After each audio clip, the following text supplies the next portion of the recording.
Find the real me. शुभ सकाळ सगळ्यांना. मी वर्षा आणि माझ्या एका नवीन व्लॉगमध्ये तुमच्या सगळ्यांचे स्वागत. आज मी पहाटे 4:45ला उठली होती आणि बाहेर उठून बघितलं तर सगळीकडे अंधार होता. त्यामुळे मला एकटीला निघायला मग बाहेर म्हणजे भीती वाटते, कारण समोर ओपन स्पेस आहे पूर्णपणे आणि मंदिर आहे आणि कुणाची ये जा नव्हती. त्यामुळे मग मी काही बाहेर निघली नाही. थोडा दिवस निघेपर्यंत मग अंदर म्हणजे घर झाडून घेतलं तोपर्यंत, आणि नंतर मग मंदिरमध्ये 5:30ला 5:15ला योगा क्लास सुरू होतो. तर तिथे कोणी ना कोणीतरी येतेच. तर मग नंतर घर झाडेपर्यंत तिथे लोकांची ये जा सुरू झाली. तर मग नंतर मी बाहेर निघाली आणि अंगण झाडून घेतलं आणि त्यानंतर मग पाणी मारायला घेतलं, कारण नळ आले होते. तर मग अंगणामध्ये पाणी मारून घेतलं. आणि अंगण खूप मोठं आहे, या साईडने आणि पुन्हा त्या साईडने आणि पुन्हा रोडवर पण आहे. एवढं मोठं अंगण आहे. तर मला So let's go, seize the feeling, 'cause you know it's time for the meaning, now we show. आणि आज मला फिरायला जायचं होतं, कारण माझ्या मैत्रिणी आल्यात गावावरून. त्या गावाला गेल्या होत्या. तर एक आली आणि एक नाही आली, परंतु आम्ही तिघीजणी मिळून रोज फिरायला जातो आम्ही. पण त्या नसल्या तर मग मी काही जात नाही, घरीच फिरते.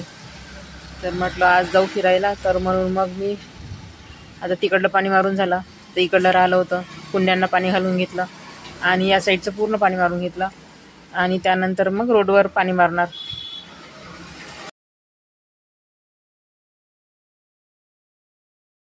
We're coming to win it.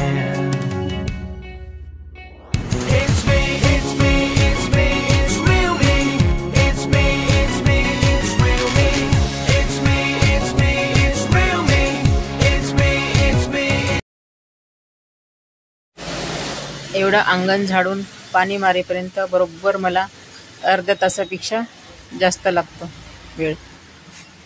आणि त्यानंतर मग दिवस छान उजळायला सुरुवात झाली होती. घर झाडून अंगण झाडून अंगणात पाणी मारेपर्यंत बरोबर मला 1 तास लागतो. त्यानंतर मग मी फिरायला जाणार होते. तर फिरायला गेलो आम्ही आणि नंतर फिरून आल्यानंतर बरोबर 6:45 वाजले घरी यायसाठी. आणि त्यानंतर मला डबा बनवायचा होता यांचा. तर डब्यामध्ये मी आज कोबीची भाजी आणि पोळ्या बनवणार होते. तर मग मी कोबी कधीही चिरून ठेवत नाही, वेळेवरच चिरते, कारण मला ताजं चिरलं की भाजी छान वाटते. नाहीतर मग ते आधी चिरून ठेवायचं नंतर ते बनवायचं मला नाही आवडत ते. तर मी कोबी चिरून घेतली. त्यानंतर मग कांदे, मिरची, टमाटर सगळं चिरून घेतलं आणि त्यानंतर मग कढईमध्ये तेल तापवून जिरा मोहरीची फोडणी दिली. त्यानंतर त्यामध्ये मिरची घातले आणि नंतर मग कांदा टाकला आणि त्यानंतर मग तिखट, मीठ, धना पावडर, थोडासा मसाला टाकून छान परतवून घेतले. त्यानंतर टमाटर टाकले आणि मग टमाटर शिजले की मग कोबी टाकून घेतली आणि अशा प्रकारे कोबीची भाजी तयार करून घेतली. आणि त्या भाजी फोडणी घालायच्या आधीच मी कणिक भिजवून ठेवली होती, कारण भाजी फोडणी घालेपर्यंत कणिक छान मुरते म्हणून. त्यानंतर मग भाजी शिजल्यानंतर मी पोळ्या करून घेणार.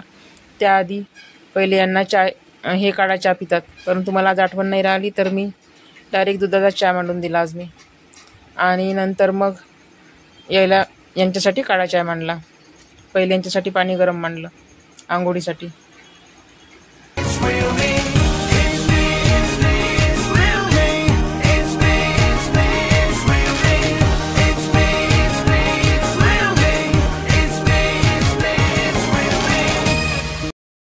उद्या आहे सर्व पितृ पक्ष अमावस्या, म्हणजे जे हे 15 दिवसामध्ये श्राद्ध पक्ष होतं. तर कुणी या 15 दिवसामध्ये ज्या तिथीला गेले त्या तिथीला घालतात, नाहीतर मग उद्या कोणी पण करू शकता, म्हणजे कोणीही करू शकतो उद्या. तर मी या 15 दिवसामध्ये नाही केलं, परंतु उद्या करणार आहे. आणि भाजी छान शिजली होती. कोबीच्या भाजीला पाणी नाही घालावं लागत, झाकण ठेवून छान वाफ काढून घ्यायची, छान शिजते भाजी, कारण कोबीलाच थोडं पाणी सुटतं त्यामुळे. आणि नंतर मग पोळ्या टाकून घेतल्या आणि पोळ्या टाकून झाल्यानंतर यांच्या डब्यापुरत्याच पोळ्या टाकून घेतल्या आणि त्यानंतर मग यांना चाय दिला.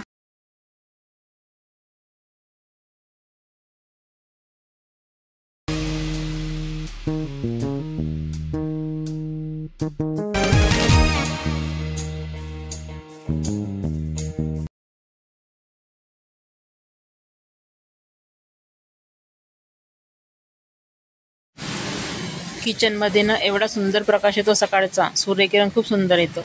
बघा किती छान देवघरावर पडला आहे ते, आणि खूप इतके सुंदर दिसतात ना त्या की सूर्यकिरण की खूपच.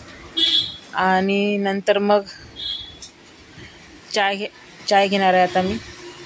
तर यांना काढा चहा दिला आणि मी माझा चाय गरम करायसाठी ठेवला. आणि आता आम्ही दोघी पण जण चाय घेऊन घेणार. तर या चाय घ्यायसाठी. आणि अशा प्रकारे हा छोटासा व्हिडिओ आवडल्यास लाईक, शेअर आणि सबस्क्राईब करा. आणि पुन्हा भेटू एका नवीन व्हिडिओसह. तोपर्यंत सर्वांना बाय बाय.